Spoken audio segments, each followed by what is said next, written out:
Hey, time for a quick little update. It's been probably about a good month or so since I did anything because, like I said, I mentioned in one of the other videos, due to some health issues, and I actually was in the hospital for a while, and then after being out of the hospital, I couldn't really, due to a surgery I had, I couldn't really work on anything or do anything.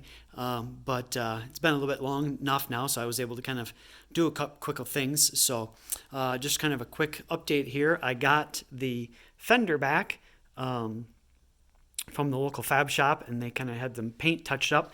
You can't even really see right up here is where the stock antenna spot was. They did a really good job.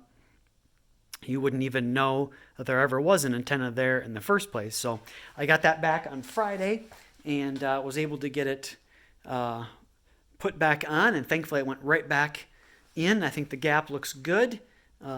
Everything looks good on that. So got that back. I did, while I was off for the surgery and stuff, I did finally get the heads back from the porter from the place in Arizona. About 3.5 months later, but I finally did get them back. So I got the heads on, and I went with the studs in the heads. So I got head studs. So I got those on, and due to the surgery and stuff, not able to fully twist and stuff as much. So I got them torqued down 2 of the 3 stages. The last stage at 85 foot-pounds was a little much for me to do. So a friend of mine, Eric, came over quick and helped me finish torquing those down. So appreciate that help, Eric. So I got the heads on, and then I got the new cams from L&M Engines, a little bit more aggressive cams. I got the cams put in on both sides here. So I got those put in. I got the rockers underneath there put on, and the caps put on and torqued down on this side. I still have to torque them down on this side yet. They're on, but they got to be torqued down. So I got them torqued down, and then I got the cam gear and chain on and stuff like that. So that was a little bit of a challenge there, because according to the Ford manual, to make sure everything is timed or try and get stuff in time, you had to have the little key pointed at straight down at 6 o'clock on both of them. Well, this one wasn't too bad. This one I pretty much got on. This one was not in a relaxed position. It was kind of under tension.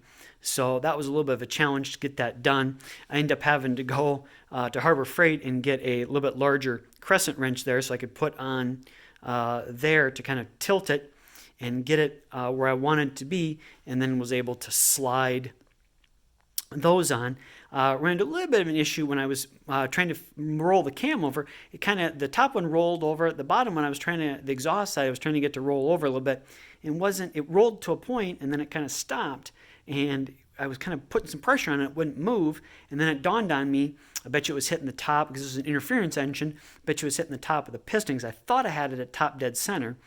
So I moved I rolled the pistons a little bit, and then was able to move it a little bit further. So my God, that must be it. So moved it a little bit more, and then was able to get them in place. So I think I have it where it's supposed to be, and at least this side locked in.